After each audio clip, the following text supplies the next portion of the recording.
evening. I'm Pia Ontiveros. Welcome to News Night, where we go above and beyond the headlines. Tonight on the program, Senator Bato de la Rosa is joining the presidential race as the Duterte administration's bet in yet another surprise on the last day of filing of certificates of candidacy for the 2022 elections.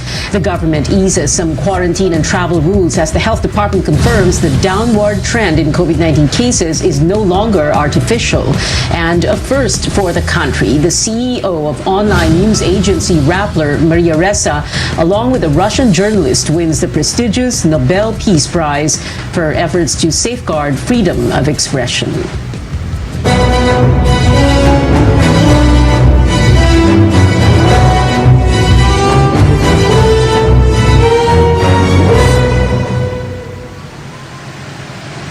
The Commission on Elections wraps up the filing of certificates of candidacy for the 2022 polls. For the past week, we've seen political veterans, the unexpected tandems, familiar faces, newbies, and even ordinary Filipinos with interesting platforms, all of them formalizing their bids for public office. Today's biggest surprise, though, was from a faction of the ruling party, the PDP Laban, Senator Bato de la Rosa running for president. Our Tristan Nadalo joins us live from Sofitel's Harbor Garden tent. Tristan, tell us more about this.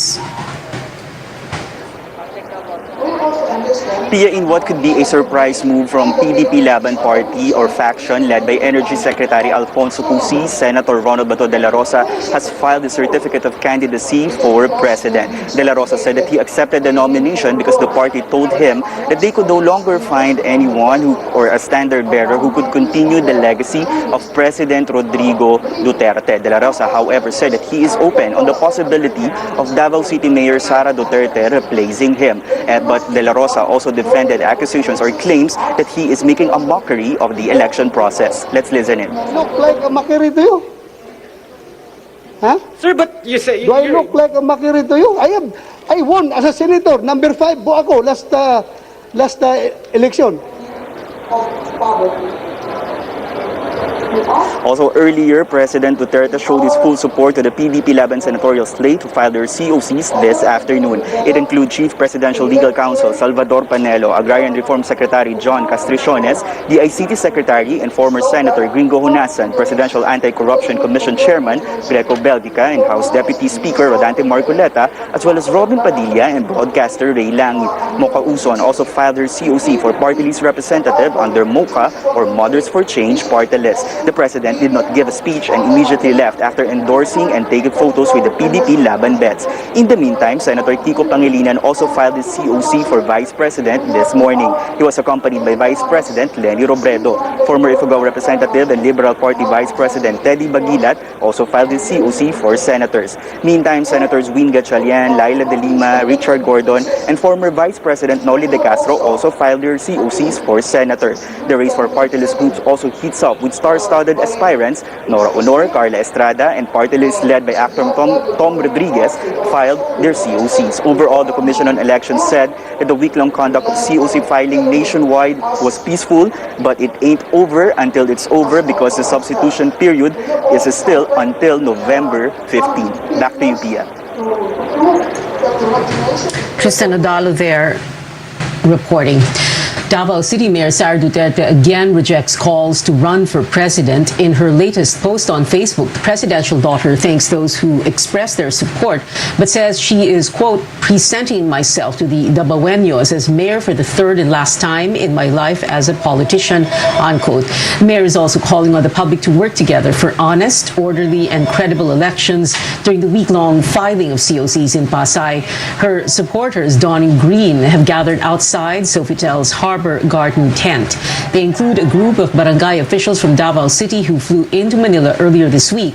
For Presidential Chief Legal Counsel and senatorial aspirant Salvador Panelo, it's not yet too late for Sara Duterte.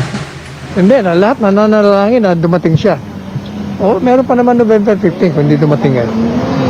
So, maasa tayo na substitution yung gagawin? Maraming umaasa na sana'y magbago ang kanyang isipan. Pero asok na, wala po tayong info kung sa ngayon, ang alam ko nasa Maynila siya, hindi siya tumuloy ng Singapore. Hindi ko alam kung nagdarasal pa ang taong bayan.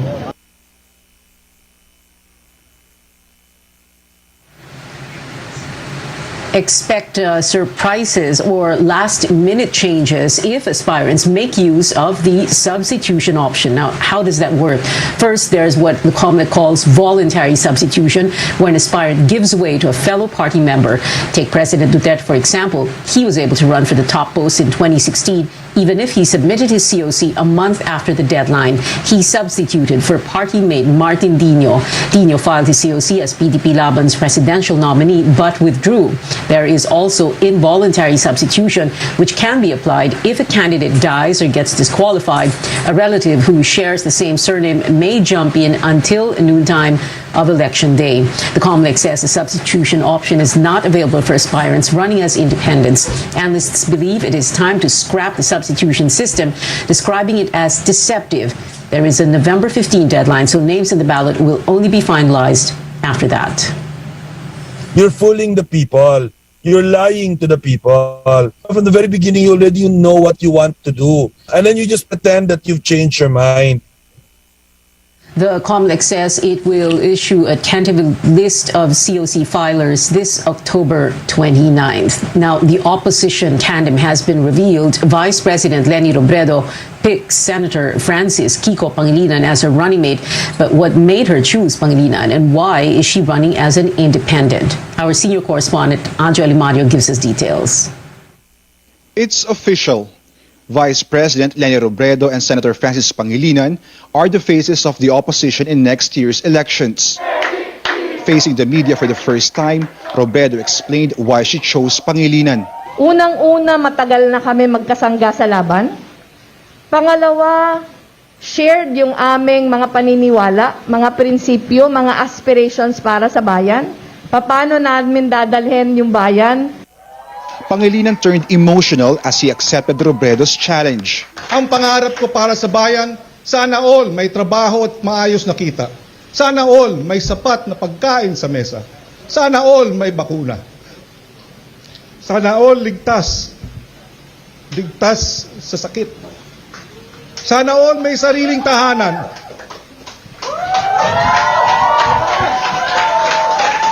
Sana all makapagtapos ng pag-aaral. Robredo is running as an independent but clarified she's not leaving the Liberal Party. Running for independent is our symbolic way of showing na bukas kami sa pakikipag-alyansa sa maraming mga partido. Pink dominated the digital space yesterday, overwhelming Robredo herself. Why the particular color? She says it's become a symbol of protest. Ang nilalabanan natin ngayon, hindi lang yung pagbabalik ng anak ng diktador, pero ang nilalabanan natin ngayon, masamang pamamahala, na siya yung nagiging sanhi ng mga problemang pinagdadaanan natin ngayon, yung bulok na klase ng politika, na paulit-ulit nangyayari sa atin ngayon. The presidential hopeful points out color doesn't define a person but one's choices. The tandem will reveal its senatorial slate next week, but has so far named re-electionist Senators Risa Ontiveros and Laila de Lima, former Senator Sonny Trillanes, former Congressman Teddy Bagilat, and human rights lawyer Shell Jokno. Robredo says the idea is to get from different groups and political parties. As to the future of unity talks, While our lines remain open, yung focus na ngayon is uniting, hindi yung mga principals, pero uniting yung taong bayan. Robredo admits Isko Moreno's stance on the Marcos family in a way affected her decision to run, stressing that the Marcoses are non-negotiables for her. Moreno has said he admired the late dictator at some point for being a visionary, but added that martial law must never happen again. Last year, President Duterte threatened Robredo that he'll make her presidential run a nightmare. Her response, it's no longer her problem. She also tells the president to just focus on the pandemic. Anjo Alimario, CNN Philippines. Moreno, in response questions if Robredo proceeded with her presidential bid on the basis of the Marcoses, he also hit the vice president, saying she cannot speak of unity considering she's running as an independent and not under her own political party. Robredo is chairperson of the Liberal Party. Coming up on Newsnight, a tropical depression is bringing rain to parts of the country. Find out which areas are affected. And we get up close with Senator Bato de la Rosa, who filed his certificate of candidacy for president just this afternoon. He joins us live when we return. Oh, anyari sa'yo? Ba't nakasimangot ka? Alam ko na. Masakit ang katawan mo, ano? Sa sobrang trabaho? O di kaya masakit ang ulo sa sobrang stress? Break ka muna. Hinga ng malalim at imasahe ang ulo mo gamit ang Herbalaya Liniment Oil. Ako rin ganun eh. Kaya pag mataas ang tensyon sa trabaho, mag-Herbalaya break ka muna. Herbalaya Liniment Oil. Amoy na kaaya-aya. Sa bawat pahid ay ginhawa. Quincentenary Faith Rewind. Ferdinand Magellan died in the hands of Dato Lapu-Lapu in the Battle of Mactan. Spanish navigator Juan Sebastian Elcano took command of the voyage, which finally reached the Spice Islands. Today, the expedition is also known as Magellan-Elcano Expedition. KBP marks 500 years of Christianity and this station. Oh, anyari sa'yo? Ba't nakasimangot ka? Alam ko na. Masakit ang katawan mo, ano? Sa sobrang trabaho? O di kaya masakit ang ulo sa sobrang stress? Break ka muna. Hinga ng malalim at imasahe ang ulo mo gamit ang Herbalaya Liniment Oil. Ako rin ganun eh. Kaya pag mataas ang tensyon sa trabaho, mag-Herbalaya break ka muna. Herbalaya Liniment Oil. Amoy na kaaya-aya. Sa bawat pahid ay ginhawa. RPN DXKD Radio Runda 1053 kHz. Questions about what is the federal government doing? Do you get the anger that is out here? How concerned are you about the front line? You don't believe that there's a racial divide here? Looking back, as president, did you tell the story of race in America enough, do you think? All the places I've been and all the things I've seen, all the people I've talked to, I carry with me.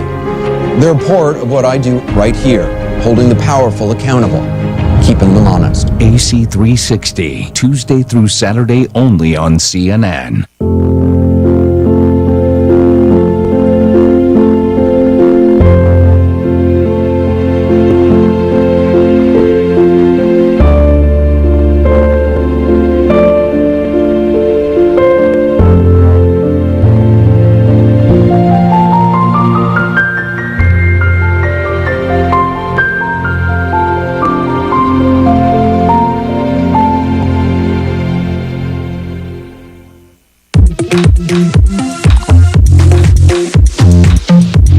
We're back.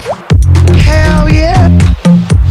I take it very, very seriously. This week on Hollywood Express. F9 is already a record breaker.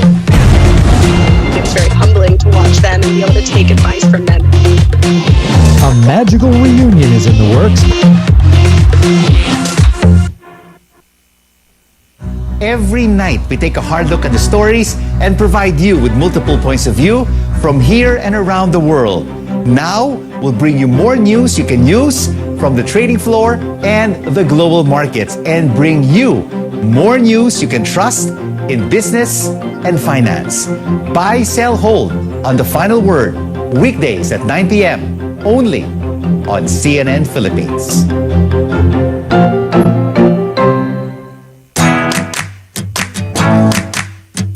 Another day filled with linamnam awaits us. Amoy pa lang, it already catches my attention. The recipe is as easy as 1, 2, and 3. Gawin mo yan sa bite at siguradong hindi ka magkakamali.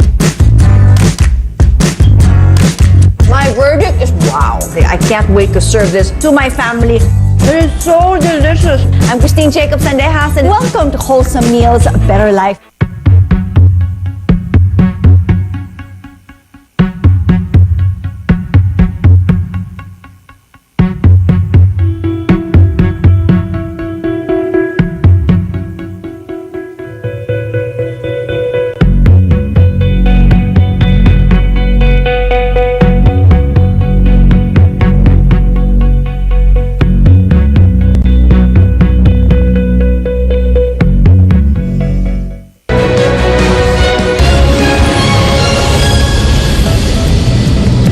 Welcome back to Newsnight, where we go above and beyond the headlines. Pag-asa forecasts rains in parts of the country because of Tropical Depression Maring It was last spotted east of Catarman in northern Samar. The Weather Bureau says storm signals are unlikely to be raised and that Maring may weaken in the next 24 hours, but it may merge with a tropical cyclone still outside Philippine territory.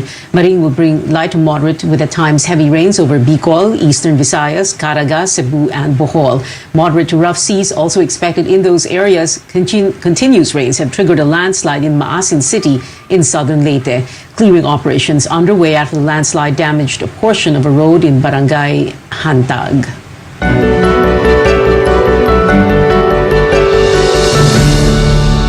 The Interagency Task Force gives the go signal for the shorter quarantine of inbound travelers. Its spokesman, Harry Roque, says those coming from green or yellow areas only need to undergo a 10-day facility-based and home quarantine from the original 14 days. But this is exclusive to fully vaccinated individuals. Roque says those unvaccinated or partially inoculated must still complete the 2-week quarantine. The same applies to travelers whose vaccination status cannot be validated. Green and yellow countries are those tagged as low and moderate risk.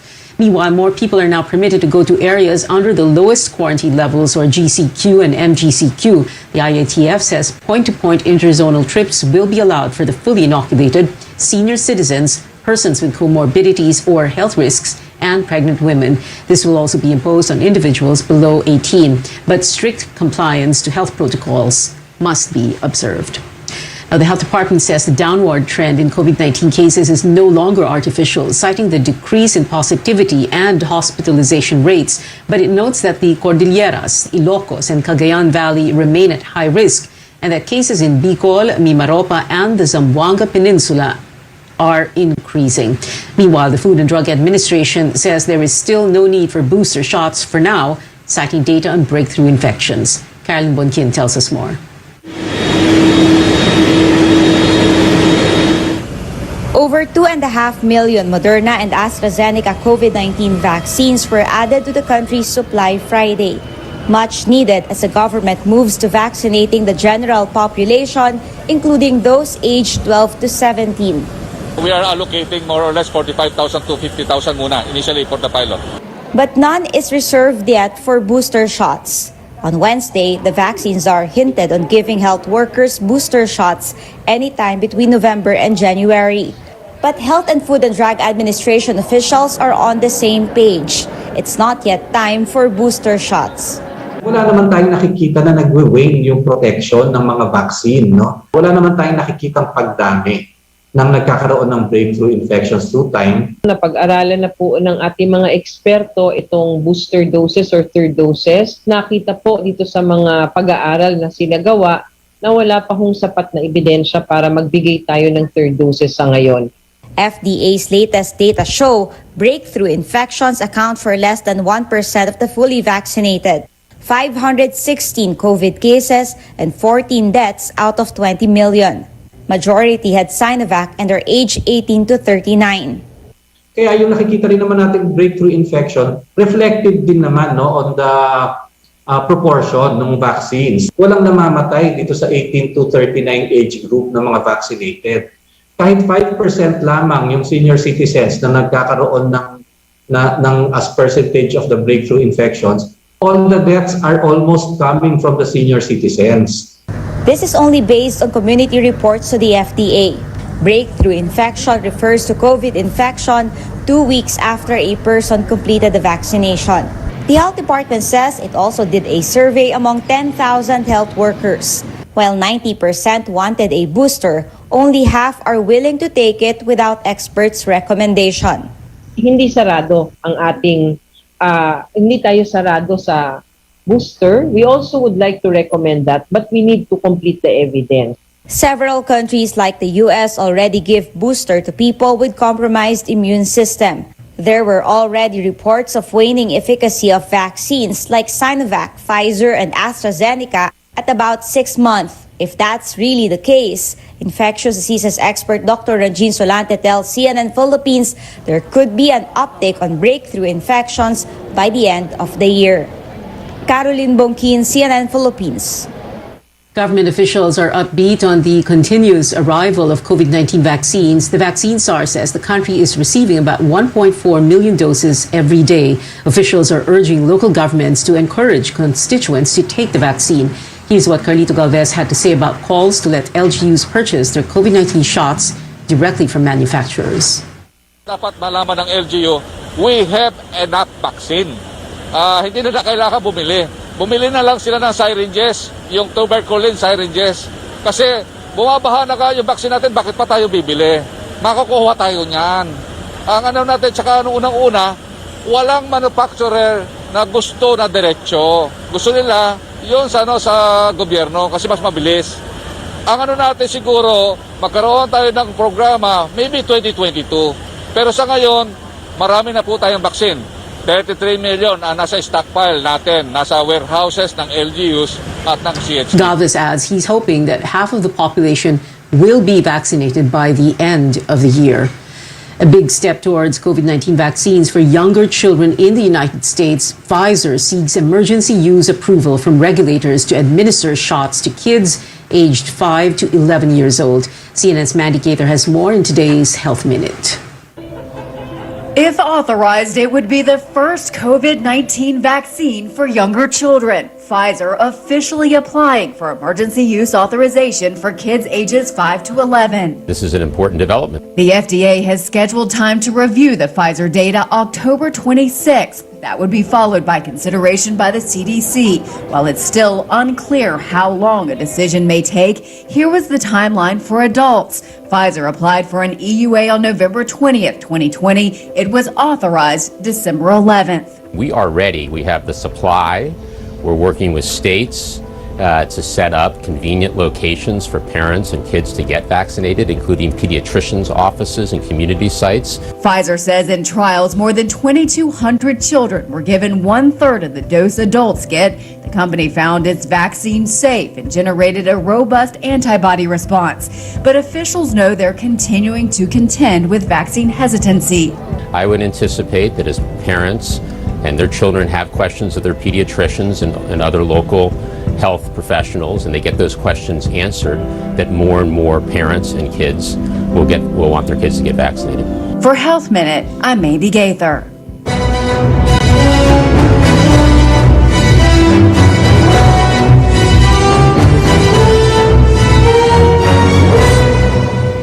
Updates now on the last-minute additions to hopefuls for local posts here in Metro Manila. Marcy Teodoro filed his certificate of candidacy today, gunning for his third and final term as Marikina City Mayor. Teodoro will face off against the city's first district representative, Bayani Fernando, who was previously mayor from 1992 to 2001.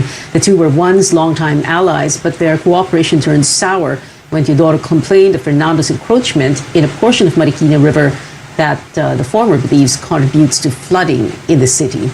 In Manila, retired police officer Elmer Hamias joins the mayoralty race known as the Barako ng Maynila. Hamias ran for vice mayor in 2019 but lost to Hani Lacuna, who is also gunning for the city's top post next year. The daughter, former Manila Mayor Alfredo Lim, hopes to follow in his footsteps. Cristina Lim Raimundo filed her certificate of candidacy today for mayor with Lucy Lapinig as her running mate. Now, over in the region, Cebu Governor Gwen Garcia formalizes her re-election bid. Garcia will go up against former Tourism Secretary Joseph Ace Durano, who criticized her pandemic response efforts. She shrugged off the criticism, saying Durano only made noise when election season neared. Garcia was previously Cebu Governor from 2004 to 2013. In Albay, Legazpi City Mayor Noel Rosal will run for governor of the province. Rosal will challenge incumbent Governor Al Francis Bichara, who is running for his third and final term. Rosal's wife, Geraldine, also filed her COC, aiming to succeed him as mayor. When we return and up close with presidential aspirant Senator Bato de la Rosa, we'll be right back. Kini ang RPN DXKD Radio Runda 1053 kHz.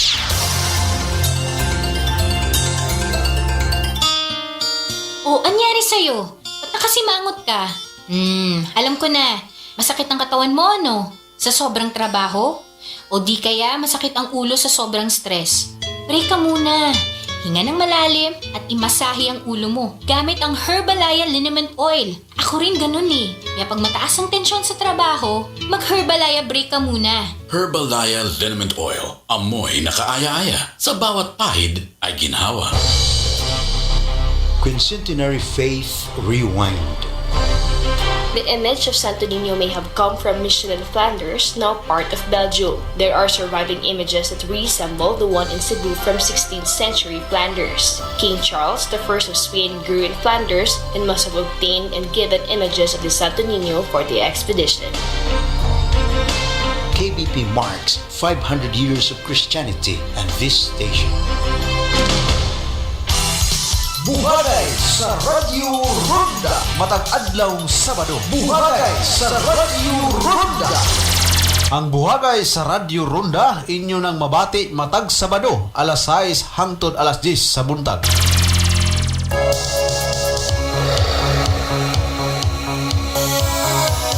News Recap Pupong on board.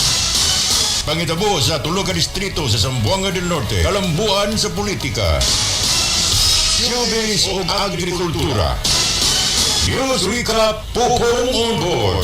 Ginilang sa Radyo Ronda alas 6 ngato sa alas 9 adlawng Domingo.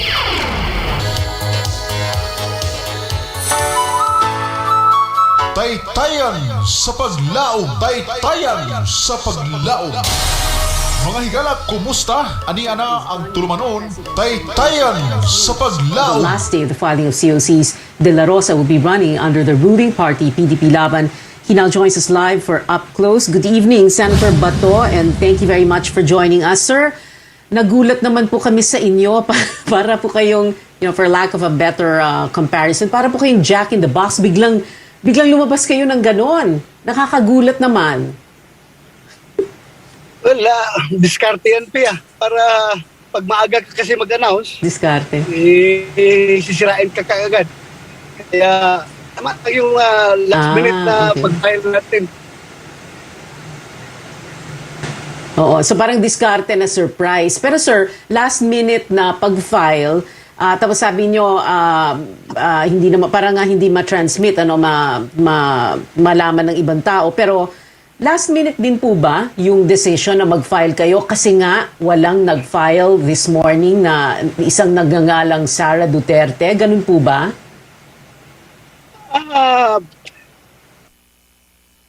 Kami kinukonsider naman ng partido, pero wala pang final decision na gawa ang partido kung sino talaga sa amin.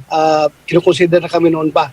Pero ang final decision is itong mga letter based na lang ng itong pag-filing na. Well, to be frank, just in case, ganito lang ang status natin. Just in case, makapag-decide si Inday Sara na tumakbo at madesisyonan ng partido namin, ng PDP Laban, na i-adapt siya as our standard bearer, then magka-desisyonan talaga na siya ipapalit sa akin, so no problem with me. I will abide by party decisions. As I have said, I am a good soldier. Sunod lang ako sa instruction ng aming partido. So ngayon, pinatakbo ako ng partido. So this kanina, is the decision of the party na tumakbo. Yes. Well, Senator, so kanina lang po kayo sinabihan na Bato, mag-file na kayo ng COC for President kasi hindi magfa-file ngayon si Sara. Kanina lang po ba kayo sinabihan, sir, na mag-file na po kayo kasi hindi magfa-file si Sara?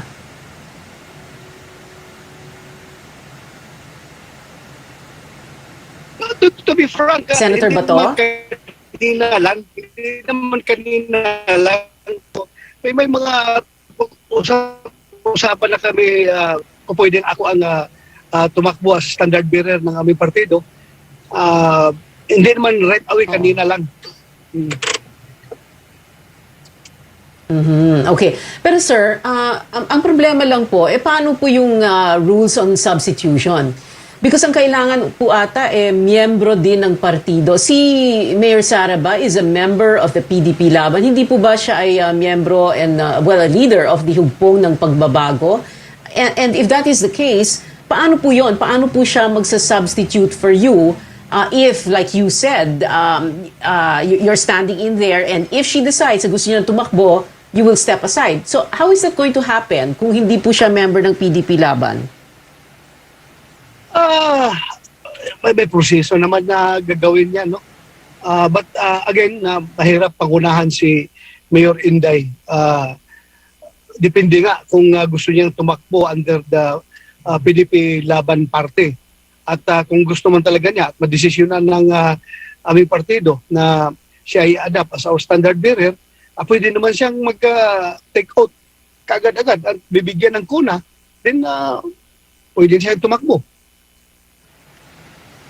Okay. But like you said, sir, this is a standby option, no? Basta't nag-file na kayo para meron ng standard bearer, para merong running mate si Bongo who's running for VP. Pero paano po kung matutuloy na nga? Paano po kung you will end up running for president because Sara Duterte will decide na, no, I'm not going to run for president and I want to run for mayor of Davao City? Well, in that case, kaya ako nag-file because I am running for the presidency. So, in that case, bakit? Aatras ba ako? Hindi ako atras kung ganun. Andito, I am decision na yan ng partido namin na ako magiging standard bearer. Tuluyan ko na ito. Okay. Tuluyan natin. Okay, so itutuloy nyo. Tatakbo kayong presidente for as the standard bearer of the ruling party, the PDP Laban, if Sara does not change her mind about running for president. But at the same time, syempre, meron pa rin chance na hindi po kayo mananalo. So, and kung hindi kayo manalo, madali naman pong bumalik sa Senado dahil tumakbo lang naman po kayo noong 2019. Hindi po ba? So, all you need to do is return to the Senate and finish your term until 2025. Is that correct, sir? Yes, gano'n naman talaga maging senaryo. Manalo tayo, okay. matalo, may senador pa rin naman ako. Oo, that's right. Senador, and you won in 2019. You came in number 5. You had 19 million votes. And maybe that is what is giving you that confidence. No? But sir, now, the question here is, if you win, tuloy po ba yung drug war as President Duterte had run it? No? When you were Chief PNP, you were the first Chief PNP of President Duterte from 2016 June hanggang 2018. Tuloy po ba yon as it is, as it was? Would you also want to reinstitute yung Oplan Tokhang, which was very, which turned out to be very controversial? Well, alam mo, Pia, the reason why our party made the decision for me to run, dahil ang sabi nga ng aming partido is that walang ibang pwedeng makapagpatuloy sa legacy ng Duterte administration kundi ako. Yung droga, laban sa droga, yung sa krimen, sa corruption, sa terorismo, sa anti-insurgency. Ako ang napusuan na, napili nila na magpapatuloy. So, kung suswertehin tayo, ituloy natin yan. Yung problema sa NPA, pilitin natin matapos yan. Yung problema sa droga, pagsisikapan natin kung merong mga kailangang refinement na gagawin sa ating mga policies, din gagawin natin yan. Basta hindi tayo hinto sa ating laban sa droga, krimen, insurgency, terorismo at korupsyon. Kasi yan naman ang rason bakit ako pinili ng partido para ipagpatuloy ang nasimula ng ating Pangulong Duterte. So tuloy ang Oplan Tokhang, tuloy ang the fight against the communists to defeat the communist insurgency, tuloy ang NTF-ELCAC, for example, which is another very controversial feature of the Duterte administration. Pero tuloy pa rin po yung ICC probe, hindi po ba? Is that something on your mind at the moment, Senator Bato? Well, Pia, hindi naman siguro ako masabi natin na walang bayag. Ginawa namin yon para sa kabutihan ng ating bansa, para matahimik ang ating bansa, para ang mga anak ninyo ay makakapaglakad sa kalsada ng hindi namumulistya, para makatulog kayo ng mga himbing tuwing gabi, na walang akyat bahay, na akyat sa bahay nyo na under the influence of drugs. Ginawa namin yun. So, kung meron man kami kakaharapin na problema, well, andito ako, hindi ako tatakbo. Haharapin ko yan. May bayag tayo, ginawa natin yan, so harapin natin yan. So, ganun lang po yun. Okay. Sasabi, Senator Bato, maraming nagsasabi yes, na the other... mali yung... Sorry, please go ahead. Marami nagsasabing mali ang... Yeah, kung marami nagkikriticize na mali yung ginagawa nating war on drugs, marami rin naman ang nasasayahan. Marami rin nagpapasalamat sa ginawa nating war on drugs. So bakit natin ihinto? Okay.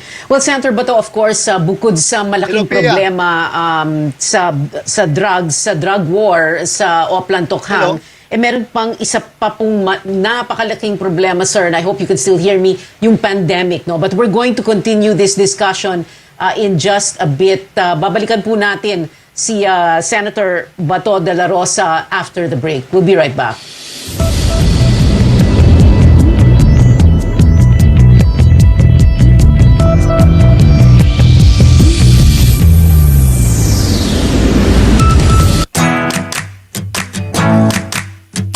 Another day filled with ninamnam awaits us. Amoy pa lang, it already catches my attention. The recipe is as easy as 1, 2, and 3. Gawin mo yan sa bite at siguradong hindi ka magkakamali. My verdict is wow. I can't wait to serve this to my family. It is so delicious. RPN DXKD Radio Runda 1053 kHz.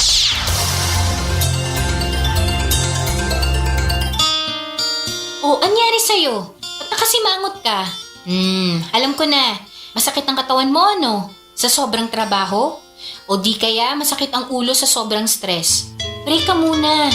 Hinga ng malalim at imasahe ang ulo mo gamit ang Herbalaya Liniment Oil. Ako rin ganun eh. Kaya pag mataas ang tensyon sa trabaho, mag-Herbalaya break ka muna. Herbalaya Liniment Oil. Amoy na kaaya-aya. Sa bawat pahid ay ginhawa. Honorable Angel Halusos Carion, Batanon, Buutan ug Malagaron, City Councilor of the Pitan City, Chairman, Committee on Tourism, Committee on Labor, Committee on Child Welfare and Development. Honorable Angel Halusos Carion, Batanon, Buutan ug Malagaron, City Councilor of the Pitan City. Taytayan sa paglaom, taytayan sa paglaom. Mga higala, kumusta? Ani ana ang tulumanon, taytayan sa paglaom. Maghatod sa mga balita, hisgutanan ug pagpangumusta. Matag adlaw Sabado gikan alas 10 hangtod alas 12 ang takna sa kaudtuhon. Taytayan sa paglaom, taytayan sa paglaom. Kini ang RPN DXKD Radio Runda 1053 kHz.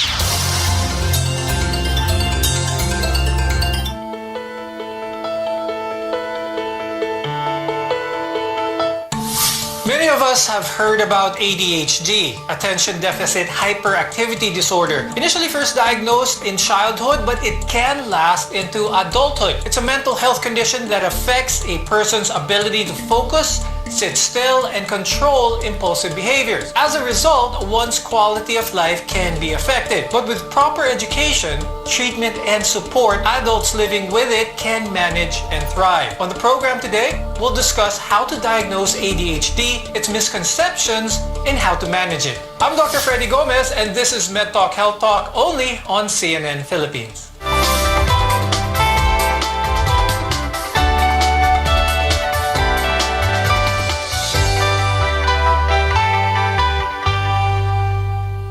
ADHD often goes unrecognized throughout childhood, but the more responsibilities we have as we get older, the greater the demand on our capacity to focus, stay organized, and be reliable. This is why it's important to diagnose and treat the condition as early as possible. Let's welcome our guests for today. With us is Dr. Corazon Angela Cuadro. She's an adult psychiatrist from the Medical City. Also with us is Dr. Angie Sievert Fernandez. She's a child developmental psychologist from St. Luke's Medical Center. Dr. Quads, tell us what it means for adults with ADHD to lack focus, because it's a bit more than just finding it hard to listen in class or to listen to a speech, isn't it? In adults, we usually see manifestations in terms of impulsivity, irritability, a difficulty focusing, maybe some restlessness, a little fidgeting over here and there. So that's the typical presentation of ADHD in adults. And of course, in terms of how that manifests in the adult life, then that will be seen in occupational functioning, academic functioning, social, in relationships, in activities of daily living like managing of finances, chores around the house, the daily grind. Dr. Angie, could you tell us how it would manifest within a child? At what age would one expect this type of condition to be seen, and how would this progress? What is important for people to understand is just because makulit, malikot, doesn't mean may ADHD na agad. There are things that we have to be looking at also. Okay, how many of these symptoms do they manifest? They have to manifest as children at least 6 of the listed symptoms. Plus, it has to occur in 2 settings. Hindi lang sa bahay, hindi lang sa school, hindi lang sa parties, but at least in 2 settings, it occurs consistently. Okay? Kasi minsan, Dr. Freddy, may tendency na hindi nakafocus, malikot, ay may ADHD yan. But it goes more, it goes beyond that. Aside from some of the symptoms that you mentioned, how ADHD can present in adulthood, are there other practical applications where we could see that there could be a possibility of a diagnosis of ADHD? Let's go with, let's say, for example, career choices, or maybe how well they have stability in their life. Could this be a telltale sign of ADHD? You know how sometimes there are career choices that don't fit that. So there would be obvious bothersome symptoms that way. For example, some find that they don't fit well with some patients with ADHD find that they don't fit well with a desk job. Some find that they thrive more when they are out in the field. Halimbawa lang po yun . So maybe that's an example. How would someone know the difference between maybe just a plain behavioral problem and that of ADHD? So how would ADHD in an adult be diagnosed? It would be worthwhile to go for at least an initial evaluation.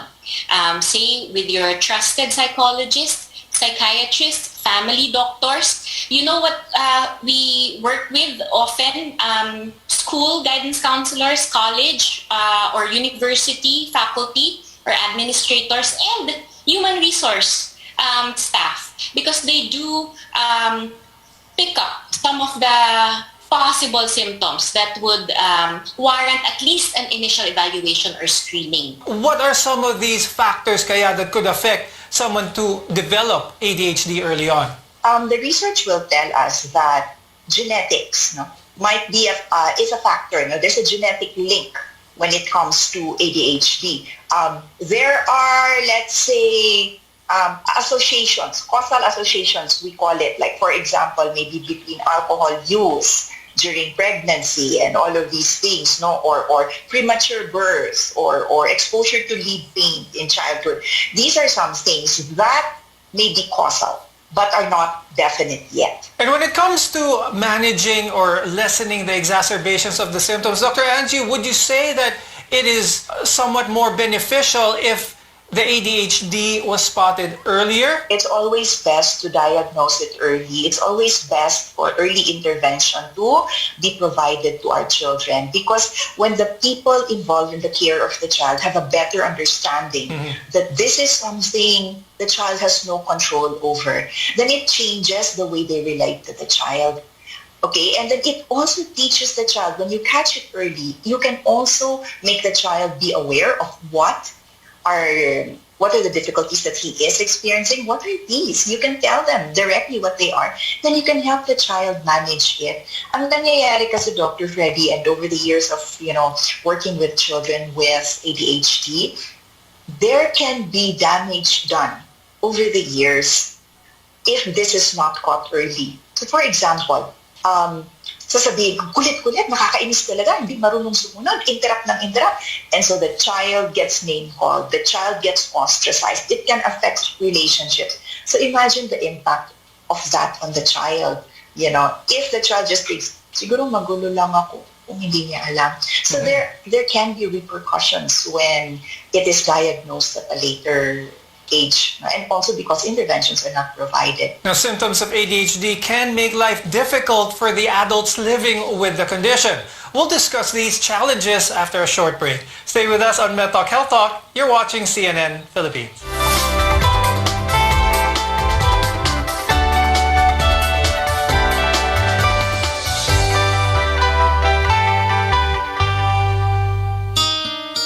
Oh, anyari sa'yo? Ba't nakasimangot ka? Alam ko na. Masakit ang katawan mo, no? Sa sobrang trabaho? O di kaya masakit ang ulo sa sobrang stress? Break ka muna.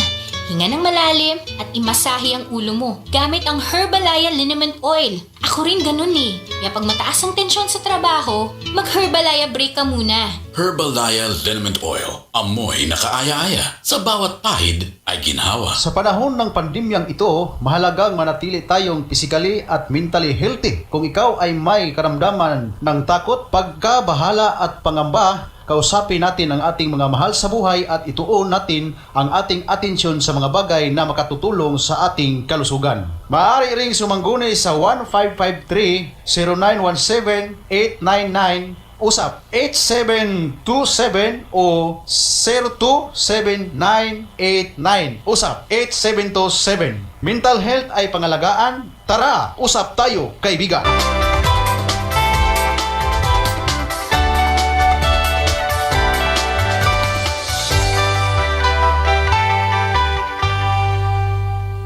From work to house chores and raising a family, life can be overwhelming for many of us. But these aspects of daily life can be an even bigger struggle for adults with ADHD. Today, we'll discuss the complications they face and some of the misconceptions of the condition. I'm Dr. Freddy Gomez. Welcome back to MEDTALK Health Talk, your partner in healthcare. Dr. Quads, ADHD can make life difficult for anyone. What are some of the complications that can arise kapag adult na isang taong may ADHD? Children and adolescents and eventually adults, if they don't understand that the experience or the manifestations are actually symptoms of ADHD, they tend to grow up believing, feeling, thinking that they are inferior to their peers, to schoolmates, or to office mates, maybe even less behaved, less obedient, or pasaway. Parents may find it difficult initially to maybe think that their child may have ADHD. So are there some concrete red flags that they can look at? And one of those things is schoolwork. So what does the performance of a child with ADHD look like? If a child is predominantly hyperactive, the child will have difficulty staying fixed. The child will keep on moving. Okay. However, the child can still do some schoolwork. That means cognitive functioning is also still okay. And then they won't see it masyado as a problem. However, when we are working with children with ADHD, there are what we call comorbidities. Some things are likely to happen more with children with ADHD than others. And so what are some red flags? Learning disabilities, that can be one. Okay. Low, sort of like low self-esteem, the way they see themselves, more likely to develop mood disorders, for example, like being sad and depressed or being anxious. These are some things that we can look at also. Dr. Quads, let's clear something up. Starting with a misconception that ADHD isn't a real condition. It is a medical condition. It is the most common neurodevelopmental disorder. And we do have diagnostic criteria like Dr. Angie mentioned. Now, another misconception is that many believe that people with ADHD just need to try harder.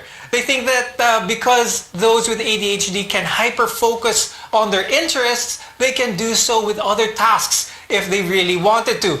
Dr. Angie, could you explain this for us? I've worked with a number of kids, and it really breaks my heart because they will say, but I'm trying. I'm doing my best and I can't. And we really have to listen to children. I think that's very important. Listen to your child when they say they're trying and they still can't do it. Because it's not for a lack of trying. It's because it's beyond their control. And when we talk about, Dr. Freddy, about hyperfocus, there are certain environments, there are certain situations that can be highly stimulating, certain activities that can be highly stimulating. And this is when hyperfocus comes in. However, if it's, let's say, the more mundane, less stimulating activities, that's where you see the distractibility really come to the surface. And that's when you're able to say, ay nako, wala, di makafocus. Now, another misconception is that kids will outgrow ADHD, but many adults are living with this condition. Dr. Angie, discuss this a little bit more with me. Is it possible if a child is diagnosed with ADHD, they can outgrow it? They do not outgrow ADHD. Again, we said it's a neurodevelopmental disorder. It's brain-based, it's biological. Once you have it, you live with it for life. However, the difference there would be the ability to manage it better. It may not ever go away. However, your capacity to manage it, to live a good life despite having ADHD, can happen. If you've been diagnosed with ADHD, you can learn to manage your condition and, better yet, thrive. More on this when we return. We want to be your partner for a lifetime of good health. Keep it here on CNN Philippines.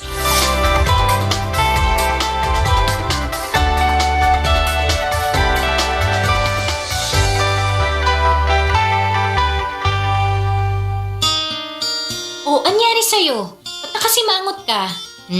Alam ko na. Masakit ang katawan mo, ano? Sa sobrang trabaho? O di kaya masakit ang ulo sa sobrang stress? Break ka muna.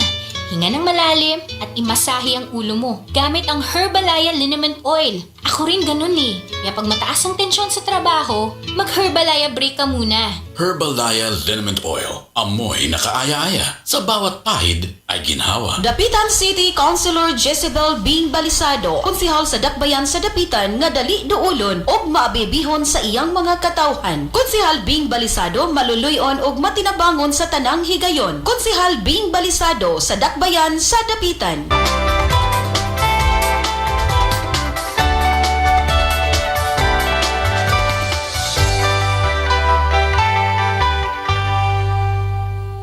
I'm Dr. Freddy Gomez, and this is MEDTALK Health Talk, where your health comes first. Dr. Quads, I'd like to ask, what are some of the ways to manage ADHD in adults? When we manage ADHD, we will target, the strategy is also multifactorial, multidisciplinary. So a combination of pharmacologic and non-pharmacologic intervention. So we have medications for ADHD, along with cognitive therapy, behavior therapy, lifestyle modification, and enhancing coping techniques. So, combination po siya. Now, Dr. Angie, we heard how ADHD is managed in adults. Pag na-spot ito early on, is this the same type of approach that you go for kids? Again, depending also on the severity, we have to be looking at, are the ADHD symptoms mild, moderate, or severe? If it's mild, okay, let's go for counseling, let's go for occupational therapy, let's go for behavioral therapy, let's go for accommodations within the environment, for example. Let's go for lifestyle changes, for example, making sure that the child has physical activity, good food, enough sleep, all of these things. Now, however, if it's moderate to severe and the symptoms are really, there's a high number of symptoms and it affects the functioning of the child, then we also recommend that they see the psychiatrist for possible medication. Dr. Angie, do we have this type of support system, classes, courses, that can help not just the person who has ADHD, but the families or the loved ones around the individual? Family education is very important. No? When we do assessments, that's one of my main recommendations, education for the parents and for the other family members, because it makes a huge difference, no, when we understand our children better. And yes, no, there are opportunities. Like, for example, there's an ADHD organization in the country.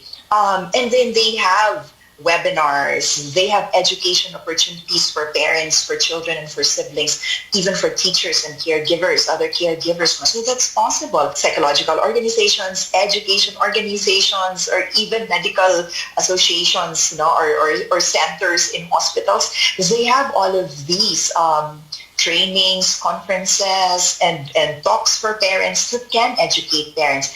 And mismo us, psychologists, or like Dr. Quads, as psychiatrists, we can also take it upon ourselves to educate the parents and let them understand better how to support their kids, no, having ADHD. Is stigma a problem when it comes to trying to spot or diagnose a child with ADHD early? Yes, it is, because the parents will label the kids generally. Ang kulit, ang gulo, nakakaya naman to. You don't want to bring him to a social gathering. You don't want to, you know, when people are over the house and he's so magulo and he keeps on interrupting. So it matters to the parents and even to the teachers, because the teachers also have a difficult time managing the behavior and can start labeling, can start picking up, calling the attention of the child more often. Now let's talk about medication, because this can also be prescribed for adults with ADHD. And studies show that majority of adults with ADHD who take medication have big improvements in their symptoms. Dr. Quads, what are some of the different types of medication available for those diagnosed with ADHD? The most useful medications for ADHD are what we call stimulants. It might seem counterintuitive. Right. So why are we giving stimulants for a hyperactivity disorder? But that actually reflects our understanding of ADHD as a medical disorder. ADHD is not a matter of kulang sa focus or hyperfocus. It's precisely that. It's a hyperfocus, kulang sa focus. It's a dysregulation.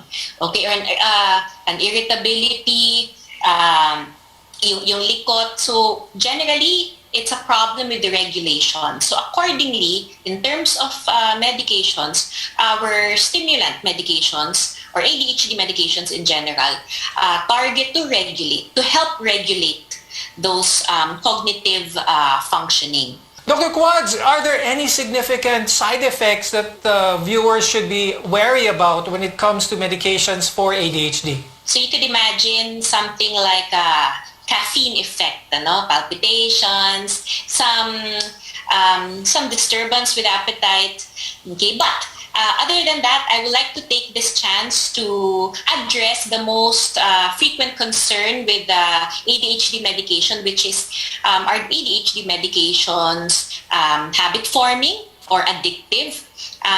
While there may be that risk for addiction, especially with, say, for example, the amphetamine-like substances or stimulants, this risk is very, very manageable.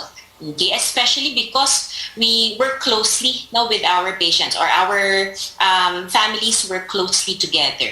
So the risk for dependence is very much controlled and closely monitored.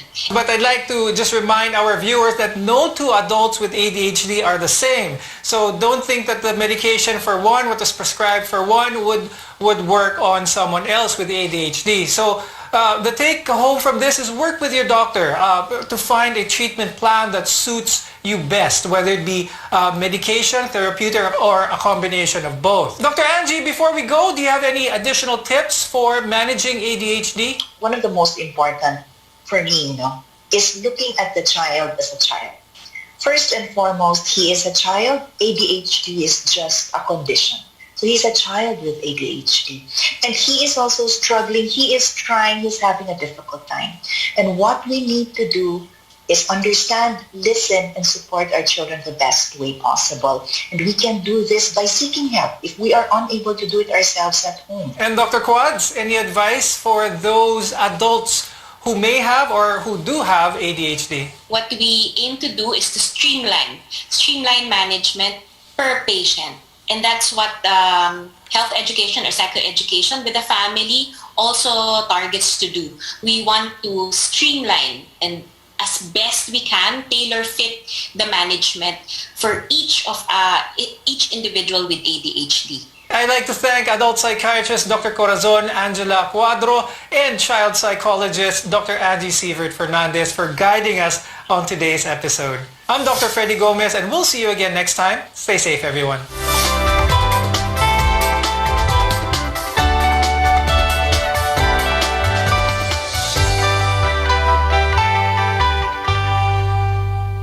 Kini ang RPN DXKD Radio Runda.